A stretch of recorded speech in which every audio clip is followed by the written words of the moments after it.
Good evening. We bring you the latest in the world of sports. I'm Paolo De Rosario. We give you the conversations you want to hear from your favorite icons and athletes. I'm Diego Dario. By the way, watch the game live on the Filipinas Live app for just 99 pesos a month, available for download on Google Play or the App Store. Buckle up, sports fans. Let's get in the game.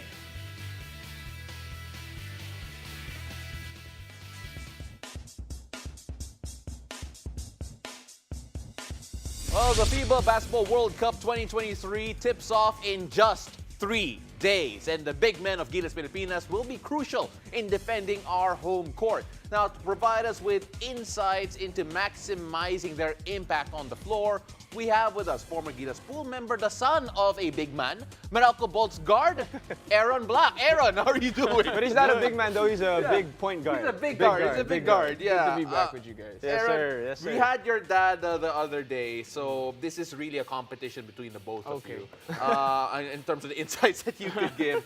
But setting up the bigs here of Gilas, we're going to have to go through a lot of them, Junmar, Kai, Jap, and AJ. Let's start off first with Junmar Fajardo, who I feel changed his body, looks a lot different. Yes. You take a look at Junmar, what does he bring to the table? And as a guard, how are you looking to get him going? Honestly, Junmar has a great post game, not just for the PBA. I think internationally he has the capability to have that against those guys. He showed it against Montenegro, I think a couple of days ago in that practice game. So I feel like if they can give more touches for him in the post, make sure that he's fed, every other possession, just maybe they'll double, maybe he can throw it out. He's a good passer. I mean, he's been passing to guys like Arwin Santos, Marshall, all these guys for all these years, so we can really utilize him in the post. Well, he already knows what to do there. But AB, you went up against Junmar Fajardo a couple of games. I mean, a lot of times in the playoffs, right? But then when you talk about Junmar, how does he affect the game when you give it to the post, as you said? He draws a lot of attention, and I feel like with his post game, the fact that he can go up against anybody, he is 6'10", 6'11", so he's big even for the international stage. I feel like he can really attract attention, and our shooters can really feed off of that. Yeah, we saw in the box scores for most of the friendlies that Junmar did go to the line a lot. He did go and actually have an efficient line from the free throw line. You take a look at the fact that he now runs the floor in transition a lot more. We saw that in the China tournament. That is a bit of a different factor here. Do you think that changes the early actions for Junmar Fajardo? I think it does, because now you have openings for high-lows. And just like I said, he's not only 6'11", he's big, he's wide. So he can really seal these guys, run the floor, seal the guys, and we can get a high-low action with maybe somebody like AJ Edu who can really shoot the ball. And, AB mentioned the high-low. That's basically maybe a big guy or a small guy in transition, giving it down to Junmar where there's no help defense because it's in transition. So that's a great point, AB. And when you talk about the other bigs, maybe a little bit different when you check out their game. Let's talk about Kai Soto and Japet Aguilar. Well, I mean, for them, lob threats. Jordan's going to attract a lot of attention. This guy is a 20-point per game scorer in the NBA. So teams are going to be scheming for him. Off the pick and roll, they're going to be focusing on him more than the big. So they have to be lob threats. They have to make sure that they're efficient off of the pocket passes, and as well as on those baseline drives. I know Gilas likes to tee up, so if they can get those drop passes to dunks or layups, that'll be big for us. Well, with Japet, normally what we see from him off the pick and rolls is that he dives when he goes play in the pick and roll. You take a look at Kai Soto though, you have a guy who probably has ability to pop as well. Just how dynamic is a Kai Soto on the pick and roll? Actually, that's what I was getting to. Him and, if we go into the next point, AJ Edu, they can both hit those shots. So for Kai, mix it up. You can dive certain times, you can also pop, make sure the defense is guessing. And this gives Jordan Clarkson a lot of room to work. If he can hit a couple shots in the perimeter or get a couple lobs, he'll be able to work and get to his game. Right. AB, you mentioned earlier that when it's Junmar Fajardo, he'll be able to set up the shooters on the post. But when it comes to these guys setting screens on you, how does that affect you as a guard who can go downhill, who can score as well? I mean, we have a lot of guards who can do that in Gilas. You have Jordan Clarkson and all the other guys, Yeah, for me, if you have a lob threat like that, or even a guy like Kai who can do both, I feel like you're more confident going to the basket, because now that big who is helping on you doesn't know what he's going to do. If he does help on you, you can throw the lob. If not, you have a layup. So there's really a lot of actions. Yeah. I want to kind of group these guys into twos. Let's put the more veteran players together in Junmar and Japet, and Kai and AJ together, simply because I want to talk about the gravity they have on the floor. AJ and Kai, both of them are now known shooters. Do you feel that they have a gravity in the sense that they will force defenders to go out at them, even in the perimeter of pick and roll actions? I think they have to. They've shown us that they can hit the shot, and if they don't, then we'll make them pay. AJ Edu had a game, I think, in China where he had 3 or 4 three-point baskets. So for him, that's going to be big. If he can hit a couple shots, if Kai can hit a couple shots, it'll space it up for guys like CJ Perez, who can really get to the basket. Now these defenses that are so big are going to be spread out, and we'll really have a chance to get to the rim. And when you talk about AJ Edu and the bigs who can shoot from the outside, how do you think how important is that in the FIBA Basketball World Cup, where, there's just a couple of games, 3 games, and when these bigs get hot, how does that affect the whole situation? I mean, we see all these guys who, in European play and FIBA play can hit shots. So that's big for him. That's big for us, being able to space that floor. Because just like I said, we're not the biggest team in this tournament. There are a lot of bigger teams. So we need to spread the floor, make sure that we get their bigs, those 7-footers out of there so that we can get these guys to the rim and get our other guards going. We talked about how Japet Aguilar likes to dive, how Japet is actually one of the better lob threats that we do have. But you take a look at how you feel his offense will get going in this tournament. Obviously, in the Philippines, in the PBA, he has been the guy to score near the post. He'll have a harder time doing that simply because of the size here in FIBA. So how do you envision him getting going? How do you get him going on the FIBA stage? Well, aside from the pick and roll and getting those lobs, I feel like he can use his speed. If he does go to the post, that first step, Japet has a quick first step. He's also about 6'8", 6'9". So, you're going up guys against Vucevic and, other guys who are bigger, slower guys. Even though they are agile, they're slower than a guy like Japet. So I feel like using his speed, using his first step will be big for him. Well, when you talk about the bigs in a system like the dribble drive, although it's a kind of a hybrid offense now for Coach Chot and Gilas, when you talk about, Junmar Fajardo, the guys that play inside, how are they going to, aside from the post-up plays, how are they going to get their shots when you have dynamic guards like yourself, like, Jordan Clarkson there for Gilas and the other guards of Coach Chot? Well, those baseline drives, just like I said a while ago, those tee-ups, those drop passes, attracting defenses, guys like CJ, guys like Jordan, they're going to have to really attract these bigs to make a decision. Are they going to challenge them or are they going to stay with their bigs? So if they do that, we have to make that extra pass to the bigs and they have to finish. You have a playmaking big right now in a Junmar Fajardo, whose highlight we just saw there, him running down the lane. And honestly, that feels like a different Junmar Fajardo than we've seen recently. Great shape. Yeah, he's in great shape. He looks ripped. You take a look at Junmar and the fact that he's a playmaker. We all know that. But then as a guard, when you give the ball to him, it won't just stop there. The play will continue. Where are you after you give Junmar the ball in a situation where you expect him to play make as well? Well, I know from being in the pool that there's certain movements that we do, but at the same time, you could also stay and see if the defense is going to double. At the start of the game, you can try to understand what the defense wants to give, if they're going to give Junmar that one-on-one or if there's going to be a double, and we can work off of that. And lastly, since we're talking about the bigs here, AB, and you've trained with these guys in the Gilas pool. Have you blocked any of them? Yeah. Probably the other way around. Yeah. They definitely blocked me, so. But when you talk about the bigs, especially here in the FIBA World Cup, how important is for them to get their touches, get the inside points going, especially that we have dynamic guards? Well, we need that. We need them to, get those shots inside, hit that perimeter shot every now and then, so that our guards can really attack these bigs. And these bigs, they, just like I said, teams will definitely scheme for Jordan Clarkson and for our other guards. So we have to make them think and know that they won't be able to give one or the other. They're going to have to defend both. AB, we really appreciate you being here. Like father, like son, you both did great. Whoever did better, just let them all know on social media. AB, really appreciate you, brother. Appreciate you guys. Thank you, AB. And after the break, we've got a special Inside the Game segment with Sacramento Kings player development coach, Jimmy Alapag. Stay tuned. You're watching The Game.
Welcome back to the game. Pinoy hoop fans have all heard of Jimmy Alapag's recent call-up to be part of the Sacramento Kings coaching staff. Our own Boom Gonzalez caught up with the PBA and Gilas legend as the Mighty Mouse relived the day he reached another milestone in his legendary basketball journey.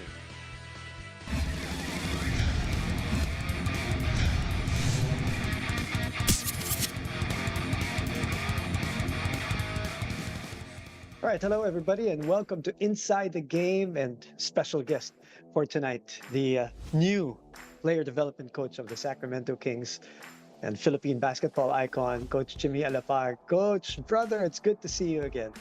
Good to see you, brother. Great to see you, Boom. You and I were together, I think, the day before you left the Philippines, if I'm not mistaken, 2 days or a day before you left the Philippines. And I remember, you were telling me this was a gamble, this move, you were anxious about it. You're putting all the chips in with this move, and look where you are now after all of that. This is a dream, as you mentioned. You also went through a very dark time professionally, and a lot of people don't realize that or did not see that because they thought, hey, he's in the G League, he's with Bobby Jackson, he's with the Kings organization, he's living the good life. Can you tell us what we don't know about that? Well, I think, Boom, going back, and I do remember that. I think we worked together, I think maybe 2 or 3 days, like you said, before the family and I left Manila. It was just a huge leap of faith, I guess, for LJ and the kids and I. We'd been there for 20 years. And to come back to the States, obviously during the pandemic, it was a huge transition just for us as a family. And I knew before leaving Manila, I was really trying something that no one had tried before. In terms of playing the PBA for the number of years that I played, playing for Gilas, and then now making the transition to coaching, not in Asia or not in the Philippines, but here in the States, where I hadn't been in 20 years. So I just knew that there were going to be a lot of challenges. But did I expect the challenges to be as tough as they were? Not even close. Really?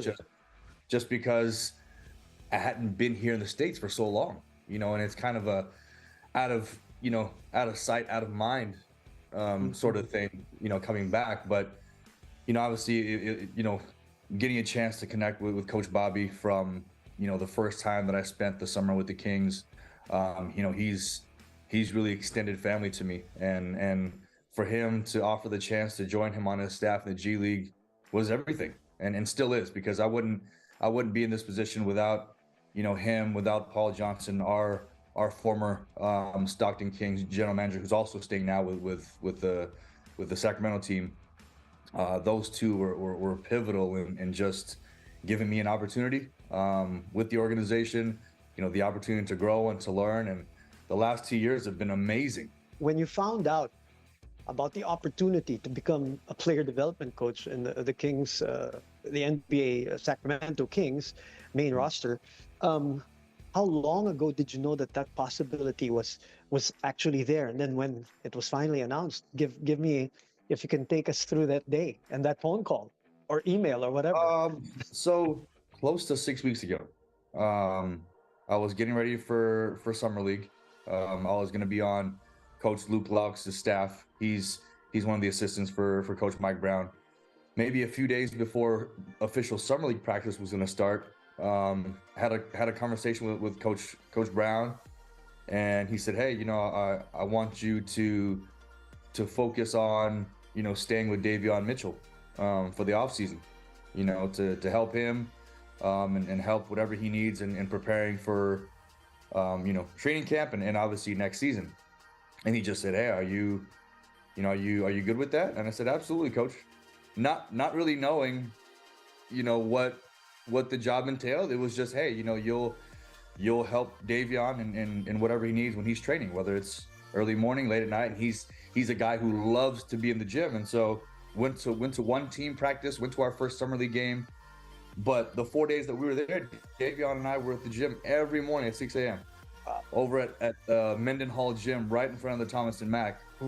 So we worked out, for 4 days, and then flew to LA with him.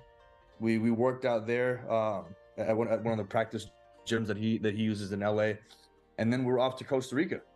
And that was going to be kind of his vacation, but he still wanted to work out. So we were in Costa Rica for 5 days, and every morning, 6:30, he'd come by the hotel, and we were off to the gym and doing his whole routine. And then Coach Brown calls and he says, "Hey, Jimmy, how's everything going?" And I said, "Great, Coach." I said, here in Costa Rica with Davion, I said, "We're on our way to Spain."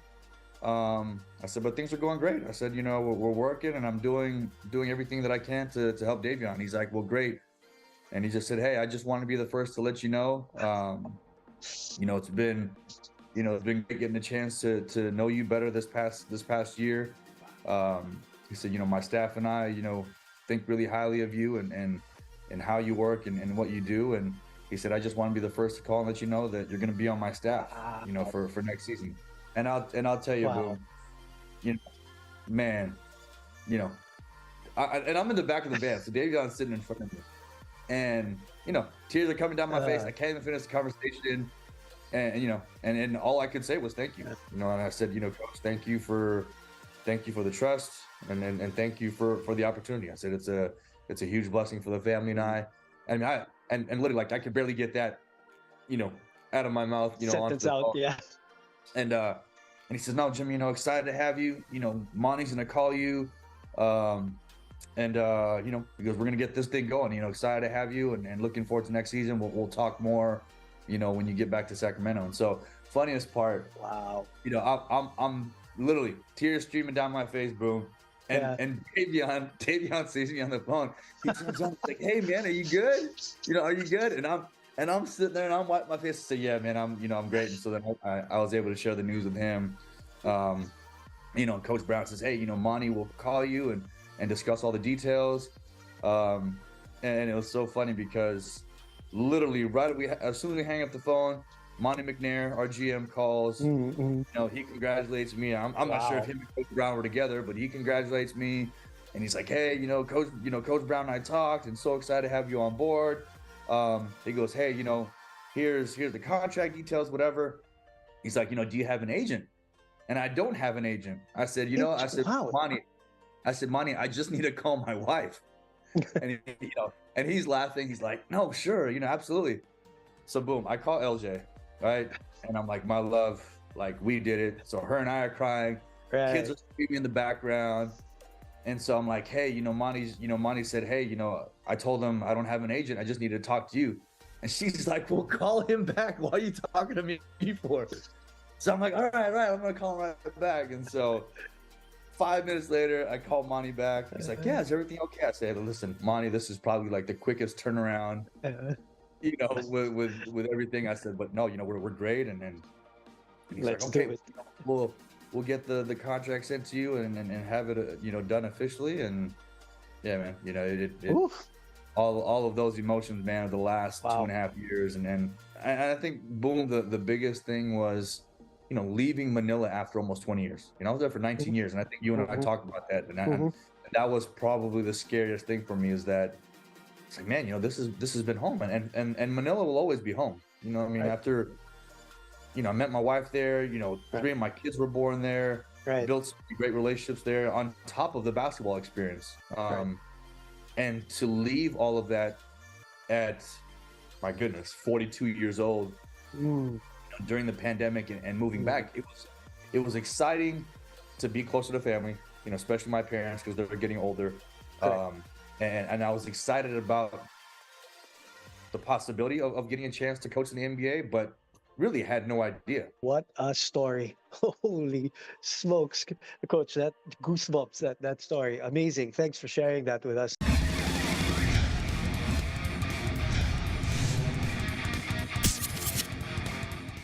Wow, what a story. And that's just part one, because catch part two of Inside the Game with Jimmy Alapag later this week.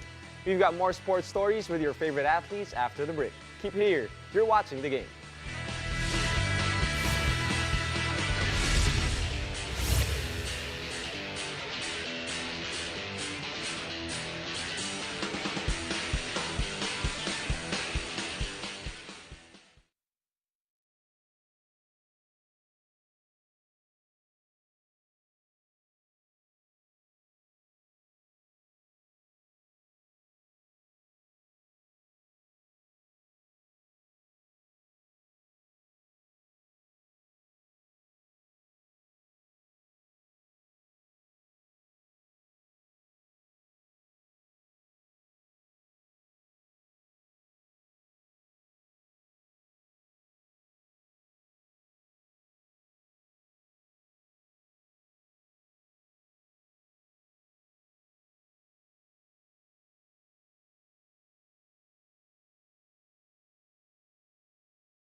The FIBA World Cup Trophy Tour finally makes a stop in Manila after going around the country last week. The prestigious FIBA Trophy Tour unveiled one of the most sought-after international basketball trophies in the Philippines. Gilas ambassadors Gary David, Larry Fonacher, and Jeff Chan talk about what this moment truly signifies, both for the Philippines and for basketball fans around the globe. Ramdam na ramdam ko namin ang pagka-excited ng ating mga kababayan na pumunta kami sa Cebu at Davao. Napaka-init ng pagtanggap nila doon. Talagang yung iba talagang gusto nilang makita yung Naismith Trophy. At yung iba nagpapapicture, nagpapaselfie. Kumbaga talaga ramdam mo na excited na lang mag-umpisa itong FIBA World Cup 2023. Siyempre naman, isa rin tayong tagahanga ng basketball. Siyempre gusto kong makita dyan yung mga Team USA. Tapos si Luka. Yan, Luka Doncic. Kaya lang sayang yung mga iba. Wala si Antetokounmpo, si Josic. Pero mas excited to kasi halos ang mga teams ngayon, ang mga bansa, halos talagang balanse. Balanse ang lineup, lalong-lalo na ang Canada. The question to ask is how happy are the Filipino people? I mean, they're all flocking in sa Naismith Trophy and to all these events. And it's just gonna get better and stronger and louder as the days count down for the actual games. I was fortunate enough to talk to Chris Newsom in Meralco, and I told him how crucial his role is going to be, especially when teams are going to double Jordan Clarkson, and he's going to attract a lot of attention. So Chris has got to be ready to knock down those open shots. I told him I'll pray for him and just give him encouragement because it's such a huge responsibility and privilege on his shoulders. So just those words of encouragement and support. So far, it's been fun, no? Especially with the trophy tour. Last week, pumunta kami sa Cebu, Davao, and excited din kami kasi it's a way na helping sa i-promote yung games, especially malapit na sa 25 guys. Please watch, no? Our first game against the Dominican Republic. So, this is our way lang pakita yung support talaga sa Gilas Pilipinas natin. Good news for fans watching the games live at the FIBA Basketball World Cup 2023. Fans attending the opening day games at the Philippine Arena can enjoy free shuttle buses from 12 convenient locations. The 49-seater premium buses will run services from 11 a.m. to 5 p.m. with departures every hour. Ticket holders can select their pickup spot and time through the QR code provided by simply showing their tickets upon arrival. After the game, buses will return fans to their initial boarding point. Fans can enjoy watching the games live at the Smart Araneta Coliseum and the SM Mall of Asia Arena until September 10. Meantime, anticipation for the FIBA World Cup has just gotten higher as Team USA has arrived in Manila. Under the guidance of Coach Steve Kerr, the roster includes NBA stars Austin Reeves, Jalen Brunson, Anthony Edwards, Tyrese Halliburton, Brandon Ingram, and Paolo Banchero. Team USA is placed in Group C alongside Jordan, Greece, and New Zealand with their games scheduled at the Mall of Asia Arena. And that's it for tonight. Thank you for joining us. I'm Diego Dario.